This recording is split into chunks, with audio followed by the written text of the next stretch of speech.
out of Korea. U.S. troops out of Korea. U.S. troops out of Korea. North Korea is no threat to us, the United States, but yet there's this rhetoric going back and forth, and the people that are going to suffer are the people in Korea, as well as Japan. And we don't need that. We don't need to go to another war. I'm pretty sure North Korea doesn't want to go to war either. They're just making lots of noise. And so is our president, Mr. Trump. He's making lots of noise, and that's all it is. He's not my president. That's right. He's not my president either. And all this does is to pay the companies that make the weapons. That's all it's about. That's what it's all about. Sell the weapons. And we don't need that. The people of Korea don't need that. People of the world don't need that. So we ask you to contact your leaders here in the United States and say, leave Korea alone. Leave North Korea alone. South Korea can handle it. Okay? George Wright, and I'm a member of the United Public Workers for Action. What I'd like to comment on is what is the U.S. strategy related to North Korea? I think what's very important to understand is at the end of World War II, Russia occupied the northern part of the Korean Peninsula, and the U.S. occupied the southern part of the Korean Peninsula. Russia ideally would have liked a unified Korean Peninsula that was pro-Russia, pro-Soviet Union, while the United States wanted to have a unified peninsula, and it would be pro-Western. That was much of the logic behind the Korean War in 1950, which ended in a stalemate in 1953.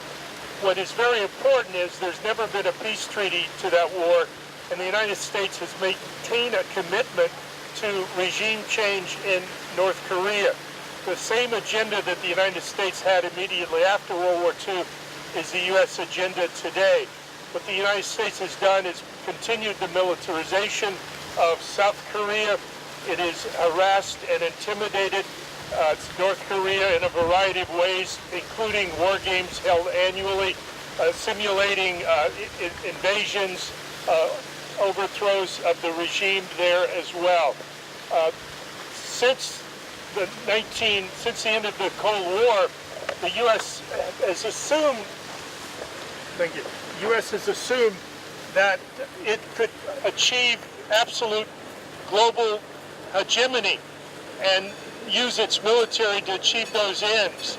At this point in time, a bipartisan trajectory that we can easily see the Bush administration, the Obama administration, and now the Trump administration has carried out. The loggerheads, or the precipitous moment that we're in right now, is, I think, on one side dictated by the realization of the Kim government in North Korea that if you have a weapon of nuclear weapon, you in fact have a deterrent to the U.S. invading you. All they have to do is to look at Libya, look at Iraq, and now Syria in the last 15 years.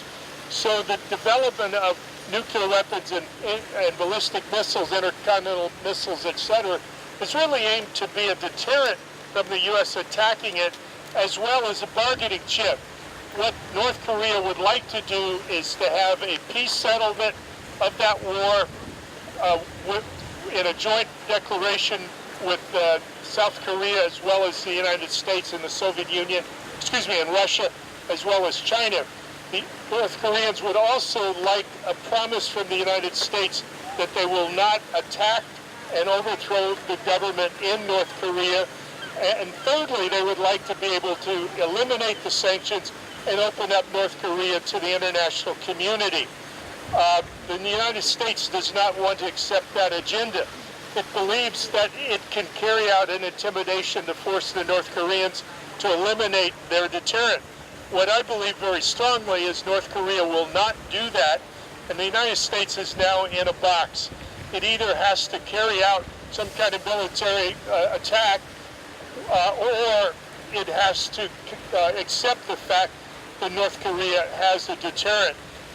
The rhetoric we hear from the White House and from other members of that administration is aimed at trying to scare and intimidate North Korea, but I don't believe that's going to happen. The fear that all of us have is that the U.S. government will do the most insane act possible, and that is to attack North Korea. If that happens, it's not just North Korea that's going to be affected. It's going to be the entire Korean peninsula, possibly with upwards of 10 million people dying within 24 hours of that attack. And it's going to affect the entire region, including Russia, China, and Japan. How to bring some reason to the United States government is our purpose. We're not quite sure that's possible, but we have to take a stand at this point. Thank you. Continue this struggle to oppose militarization, oppose THAAD, to oppose Trump's attacks on the Korean people, threatening to destroy them. And we will continue to educate American people that we don't need war in Asia, we don't need the Asian pivot, we need to solve the problems we have in this country of the homeless, on health care, on education. That's where the United States should be putting its resources. We have to help the people of this country, help the people of Puerto Rico who are dying because they don't have proper health care. It's amazing, the United States has the largest military in the world, but they can't put the electricity back in Puerto Rico. What does that tell you about the priorities in this country? We have the largest military in the world, and we can't put the electricity back in Puerto Rico? I think our priorities are screwed up. I think that we have to use the great wealth and resources in this country to take care of the people in this country, to take care of the people in Puerto Rico, so we can have a decent human life and not be threatening people around the world, including North Korea, to destroy them. That's not where the trillions of dollars belong in this country. They belong to help people and not the war profiteers, the militarists. Thank you, brothers and sisters. We are from Puerto Rico. You know that there was a big hurricane the last 2 weeks, actually 2 hurricanes. And there was lots of trucks out there, but we couldn't get them in because this government, mainly Donald Trump, they didn't want to take out a law which is called the Jones Act, that it was back in 1920, still working, and we cannot use older chips from different countries because the government don't want us to do. Cuba, Venezuela, and some other countries wanted to bring help to Puerto Rico, and we couldn't. And they take out the Jones Act for 10 days. 10 days is nothing. It's nothing. So I pray and I thank you all to push so this country takes out the Jones Act, which is killing us. Thank you. 안녕하세요. 저희는 남코리아에서 온 민주민주당 미국 평화원정단입니다. Hi, we are from South Korea and we came here as a delegation from political party named People's Democracy Party. 저희는 지난 8월 20일 날 미국에 와서 백악관 앞에서 일찍 프리덤 가디언 군사 합동 훈련을 반대하는 시위를 벌였습니다. We arrived in DC on August 20 and since August 20 we had a protest every day at the White House to oppose the joint military exercise of United States and South Korea. 북코리아는 이에 대응해서 8월 29일 날 미사일을 쏘았습니다. And on August 29, as a response, North Korea launched the missiles. 이런 군사적 움직임에 대응해서 미국이 주도해서 유엔에서 대북 제재를 하는 유엔 안보 결의안을 만장일치로 통과시켜 버렸습니다.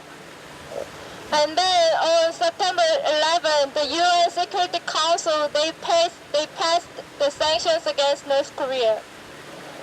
북코리아는 이에 대응해서 또다시 미사일을 쏘았습니다.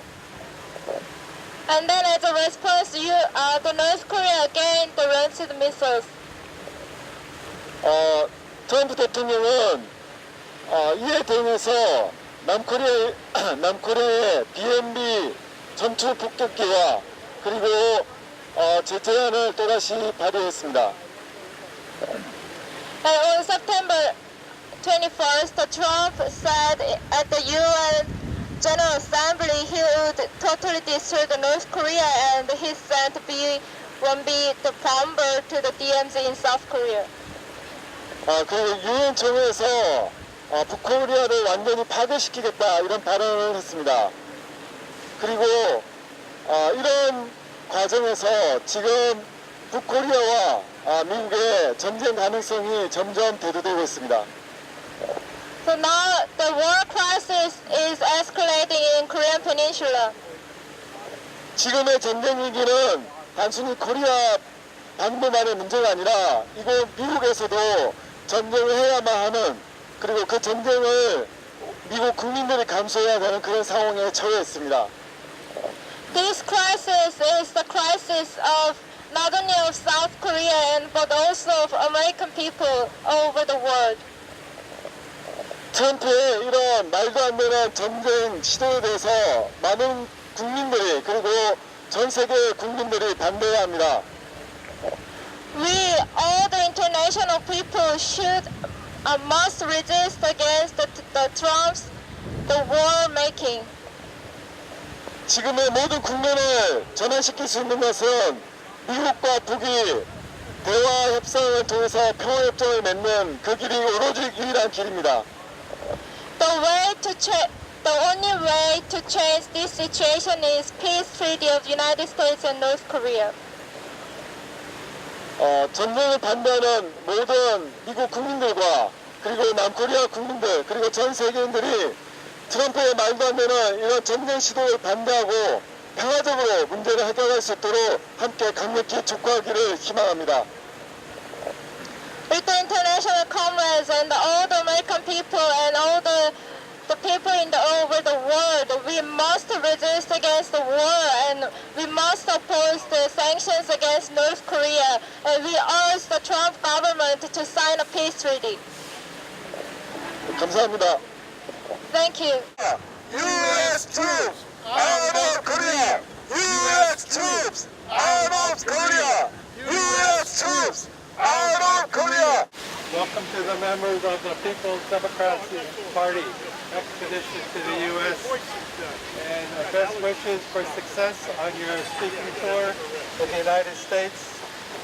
That many Americans will come out and listen to the message of peace expressed by the people of Korea. As a Korean American with family in both North and South Korea, I'm 200% behind the efforts of the Korean people to achieve the peaceful reunification of Korea by their own independent means. At this time when the administration of President Trump is threatening war against Korea, it is important for all the people of North and South Korea and the peace-loving people of the United States to unite in their efforts to bring peace to the Korean Peninsula and to put an end to the possibility of nuclear holocaust, which we're all living under at this time. So, on behalf of all my friends and all my family, I welcome the member of the People's Democratic Party, and I wish them every success on their tour. And long live the Korean people, and long live peace in Korea, long live friendship between the American and the Korean people. No to Trump, yes to peace. No THAAD, yes peace! No THAAD, yes peace! No THAAD, yes peace! No THAAD, yes peace! Peace treaty now! Amazing that this giant country, the United States, with all the money that we spent on the military, they just got a hospital ship into Puerto Rico. How long did it take to get that hospital ship in Puerto Rico? 2 weeks? 2 weeks to get a hospital ship in Puerto Rico. The people of Puerto Rico are dying. The people can't get out of Puerto Rico. There was one U.S. general who said they should commandeer the jets and start evacuating people if they need to be evacuated. They're allowing the private airline companies to make the evacuation. That's no evacuation. The U.S. military has tremendous power, but when it comes to helping the people of Puerto Rico, they're missing in action. They're missing in action. Instead, they insult the mayor of Puerto Rico, of San Juan, and when she says that there's genocide being committed on the people of Puerto Rico. What kind of country is this when people are left to die? Well, so many people don't have electricity. They're saying that Trump is letting people in Puerto Rico know what he really feels. They can't even have electricity to listen to the radio, to use their cell phone. And he's talking about we're protecting the people of Puerto Rico. You want to protect the people of Puerto Rico? Withdraw the troops from Korea, withdraw the troops around the world, and spend the money to rebuild Puerto Rico. That's what you should be doing. That's where our resources should be going. And yet, they say that they don't have the resources now, the mayor of San Juan. This is a racist attack. If it was whites, they would probably be there.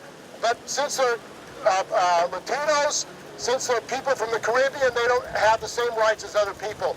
So this, again, it shows the contradictions of this country.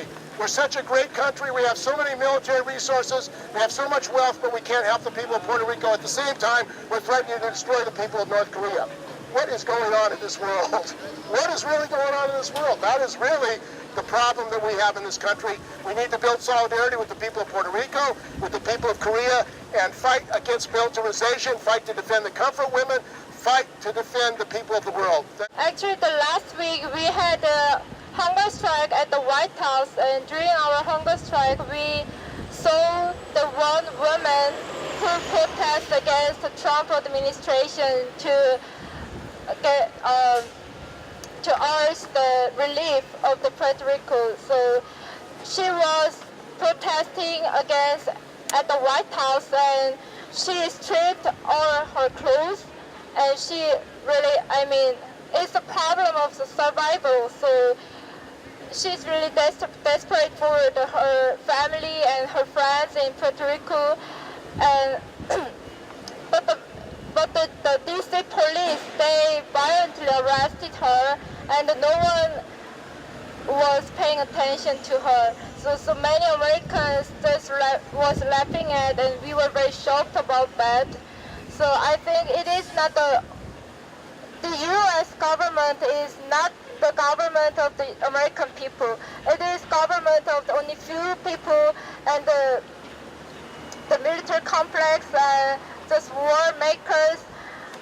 You know, the Democratic and Republican, they are all the same. So we have to make the government of the U.S. people and who work for the people's medical care and education and people's survival and their working conditions. So our party, I came here in the U.S. also in last March, and we attended the protest with the Palestine people to oppose the IPOC. So I think now in this situation, the international solidarity is very important. We must stand with the Puerto Rico people, and we must stand with the Palestine people. And we have to struggle together, and we must oppose the war together. Thank you. Thanks for your all solidarity. 안녕하세요. 저희는 남코리아손 민중민주당 미국 평화원정단입니다. 저는 단장 이상훈입니다. I'm the head of this delegation, and we are from the political party named the People's Democratic Party of South Korea.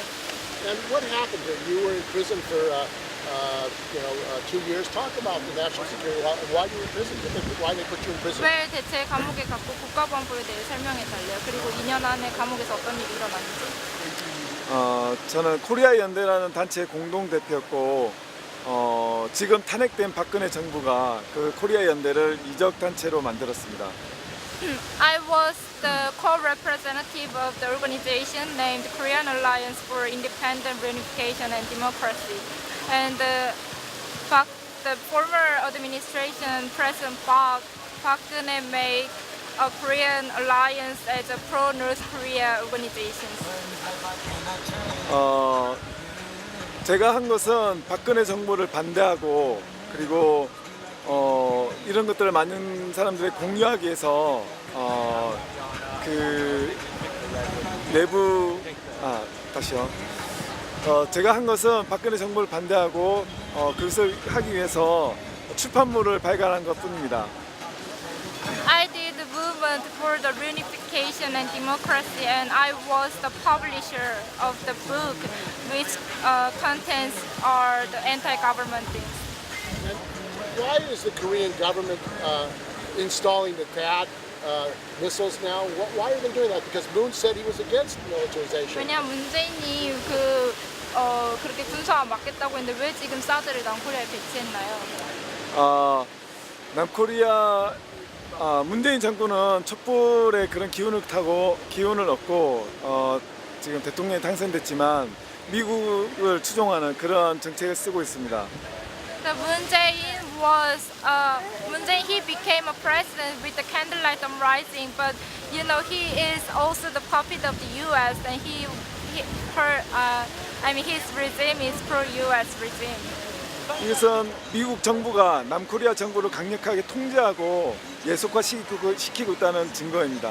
It is a providence of the U.S. government strongly control the South Korean government and they subordinate our government. 남코리아의 역대 개혁 정권조차도 미국의 그러한 통제권에서 벗어나지 못하고 있습니다. Even the liberal regime like Kim Dae-jung or Roh Moo-hyun, they cannot escape from the control of the U.S. And what do you think of the threat of Trump to destroy the people of North Korea? 트럼프가 북코리아 말살하겠다고 했던 거에 대해서 어떻게 생각하시나요? 트럼프는 지금 북코리아의 전쟁을 하기 위해서 전 세계적인 명분을 얻기 위한 정치전을 벌이고 있다고 생각합니다. It is a kind of political war. Trump wants to get accused of the war. 더구나 그것이 유엔 총회 자리에서 이야기했다는 것이 대단히 상징적인 것입니다. It is really symbolic because he told about the things at the UN General Assembly. 그는 아직도 미국의 제국주의로서 그 역할을 자임하고 있고 그렇기 때문에 전 세계 모든 국가들을 위협하고 협박하고 있습니다. He wants to maintain the hegemony of the U.S. as an imperialist country. And what do you say to the American people? What should the American people do? 미국 사람들에게 뭘 해야 될까요? 미국 사람들이 어떤 Supporting the Korean people. 어떻게 한국 사람들 도와줄 수 있습니까? 베트남 전쟁이 미국 국민들에게 어떤 영향을 미치는지 우리 미국 국민들은 너무나 잘 아실 것입니다. We think the American people they remember how their anti-war movement influenced the Vietnam War. 전쟁은 모든 국민들을 불행하게 하고 있고 가난하게 하며 전쟁은 전 세계 인류의 불행입니다. The war makes all people poor and unfortunate and very bad. 그 미국 국민들 스스로를 위해서라도 그리고 세계 평화와 전 인류를 위해서라도 트럼프의 이런 위험한 시도, 위험한 도박을 반드시 막아야 합니다. Not only for the all American peoples themselves but also the people in all over the world, they must take actions to oppose the war and they must strengthen the anti-war movement. 이러한 전쟁 반대 목소리와 행동에 미국 국민들도 함께 해주시길 부탁하겠습니다. How do you do that when the U.S. propaganda has demonized Kim Jong-un so much that everywhere you go, people say he's evil, he's bad, Right. when that's not really the issue? Okay, how do you address that? 미국이 항상 악성전으로 김정은 리더에 대해서 되게 나쁘게 얘기를 하는데 그거가 사실은 진짜 문제는 아닙니다. 그거에 대해서 어떻게 생각하시나요? 그 이슈는 아닌데 그걸로 다 초점을 몰아가는 거니까.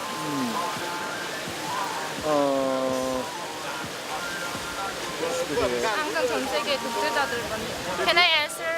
Yeah. Okay. Yes. In my opinion, the U.S. they have made in all countries.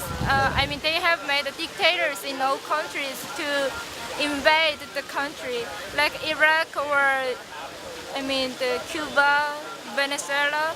So they want make a reason to invade the country. So they made a propaganda, but 그 북이 유일한 나라라고 해도 돼요. 근데 그런 문제 때문에 내가 대답을 좀. But the Korea has been one country for over 5,000 years, and after the Korean War, the North Korea has been fighting against the U.S. for over 70 years, and there were lots of sanctions and there were lots of propagandas. But the people who have a power, they always hide the truth.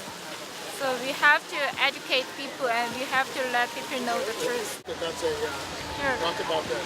우리가 대통령 몰아냈듯이 그런 것들이 미국 사람들에게도 고무적이지 않겠냐고. 네. 지금 트럼프도 탄핵 위기에 처했다는 걸 알고 있습니다. We know that Trump is in the impeachment crisis. 남코리아에서 박근혜 대통령에 대한 탄핵 이야기 났을 때 그것을 믿은 사람은 거의 아무도 없었습니다. At the first time when the impeachment crisis is reported in South Korea, no one believed that.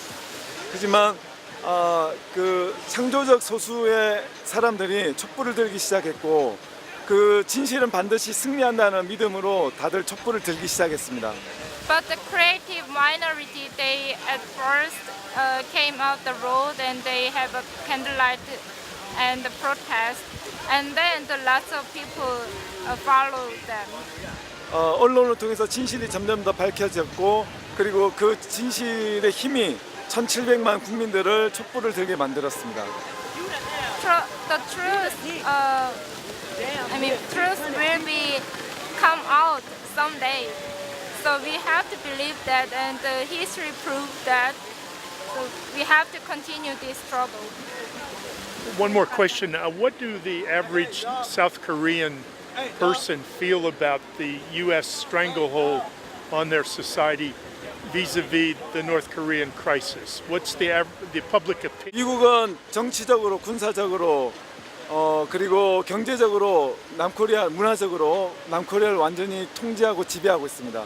The United States totally control the politics and economy and military and culture in South Korea. 일본이 물러난 뒤로 그 자리를 미국이 차지했습니다. After the liberation from Japan, the U.S. takes all the parts of the South Korea like the Japan did. 하지만 미국은 그것을 일본처럼 하지 않고 언론을 통제하면서 그것을 교묘히 그러한 지배를 숨겨왔습니다. But this dominating style is different from Japan. They control all the media and they hide the truth that they dominate. Yes. 박근혜와 아베 정부 관계에 대해서 얘기해 주세요. 이거 위안부 문제나 뭐 그런 거 박정희 시절 한이라도 얘기하면. 박근혜 대통령의 아버지 박정희는 일본의 헌병으로 군사 장교로 복무했던 사람입니다. The Park Jong-hee, who is the father of Park Geun-hye, he was the military of Japan. 그리고 일본 제국주의 위해서 복무를 했었고 해방 이후에 곧 대통령으로 당선됐습니다. And he worked for the Japanese imperialism, and after the liberation, he became a president. 그는 그런 일본 제국주의의 군사적인 독재자로서의 그러한 정신과 정책들을 그대로 이어받아서 남코리아 민중들을 지배했습니다. So his spirit is as same as the Japanese imperialism. So he dictated all the country. 그러한 집안 내력의 뿌리와 역사가 아베 수상과 연결되어 있다고 일맥상통한다고 생각합니다. You know, the Abe's family is also war criminals, so this root and history is similar as Abe. 박근혜 대통령이 탄핵됨으로써 그러한 역사는 우리 남코리아에서 촛불 항쟁으로 창산하게 되었습니다. As we impeached the President Park Geun-hye, so now we clear the dictator history. Out of Korea! U.S. troops out of Korea! No sanctions against North Korea! No sanctions against North Korea! No sanctions against North Korea! No sanctions against